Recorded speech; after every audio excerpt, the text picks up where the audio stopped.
A census taker once tried to test me. I ate his liver with some fava beans and a nice Chianti.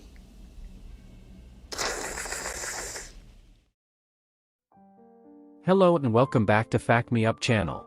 In today's video we're going to dive deep into the chilling world of The Silence of the Lambs. From Anthony Hopkins' methodical portrayal of Dr. Hannibal Lecter, to behind-the-scenes anecdotes that will send shivers down your spine, get ready to unravel 16 mind-blowing facts about this iconic film. Jodie Foster claims that during the first meeting between Dr. Hannibal Lecter and Clarice Starling, Sir Anthony Hopkins's mocking of her southern accent was improvised on the spot. Foster's horrified reaction was genuine since she felt personally attacked. She later thanked Hopkins for generating such an honest reaction. And that accent you've tried so desperately to shed, pure West Virginia. What does your father do? Is he a coal miner? Does he stink of the land? One of the inspirations for Sir Anthony Hopkins' interpretation of Dr. Hannibal Lecter was a friend in London who rarely blinked while speaking, causing unease in everybody around him. While studying the character, Hopkins also observed similar characteristics in reptiles. Reptiles blink only when they choose to do so, and they do it consciously. Therefore, Lecter blinks only in special moments and does so very consciously in the movie. Sir Anthony Hopkins improvised the fast slurping type sound that Hannibal Lecter does.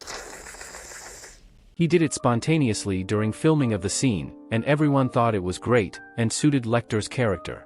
Director Jonathan Demme became annoyed with it after a while, but denied his irritation.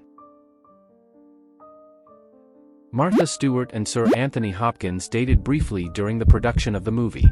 Following the film's release, Stewart ended the relationship because she couldn't divorce Hopkins from his performance as Hannibal Lecter. I have a big, scary house in Maine that's way by itself on 100 acres in the forest, and I couldn't even imagine taking Anthony Hopkins there.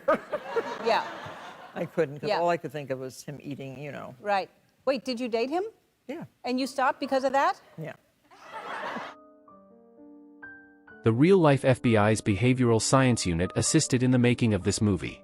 The production received full cooperation from the FBI, as they saw it as a potential recruiting tool to hire more female agents. This is the same unit that Netflix's series Mindhunter is based on. Additionally, Jack Crawford was based on real-life FBI Special Agent John Douglas, an early member of the FBI's Behavioral Sciences Unit, who coached Scott Glenn on his portrayal of a member of the BSU.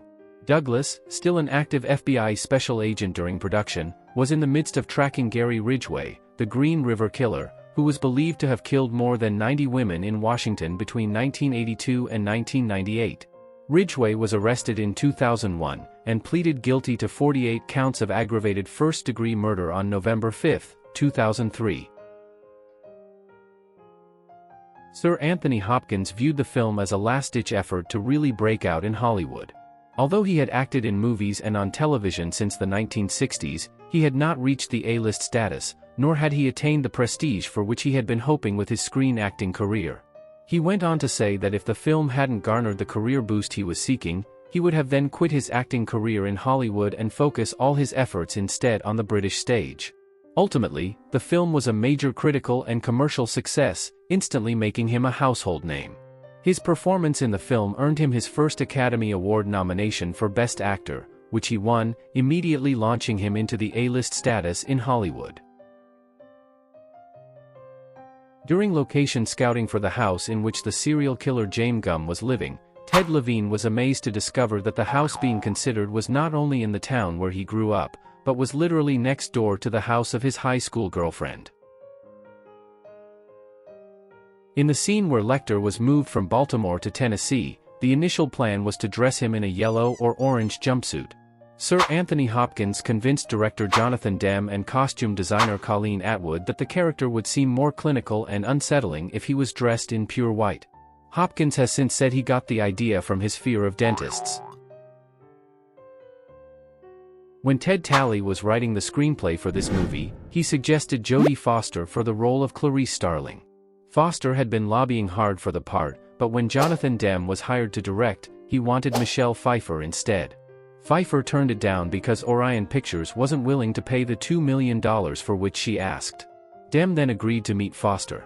He hired her after only one meeting, because he said he could see her strength and determination for the part, and he felt that was perfect for Clarice. Jodie Foster spent a great deal of time with FBI agent Marianne Krauss prior to filming.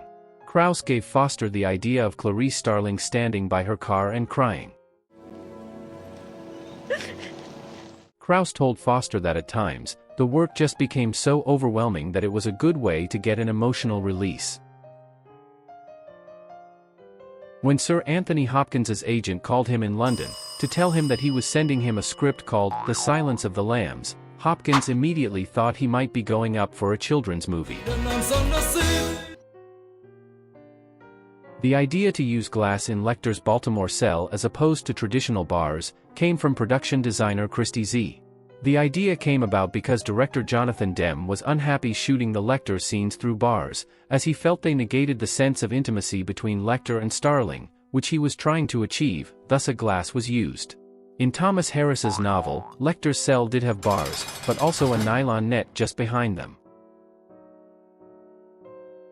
When characters are talking to Starling, they often talk directly to the camera, and when she is responding or talking back, she is always looking slightly off camera.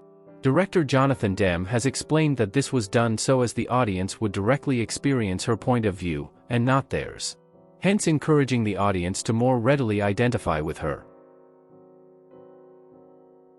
When Jonathan Demme filmed the scene where Lecter and Starling first meet, Sir Anthony Hopkins said he should look directly at the camera as it panned into his line of sight. He felt Lecter should be portrayed as a person who knows everything about everyone, and this shot would allow to show it. The pattern on the moth's back in the movie posters is not the natural pattern of the death's head hawk moth. It is in fact, Salvador Dali's In Voluptas Mors, a picture of 7 naked women made to look like a human skull. The first moth cocoon found in one of the victims' throats was made from a combination of Tootsie Rolls and gummy bears, so it would be edible if swallowed.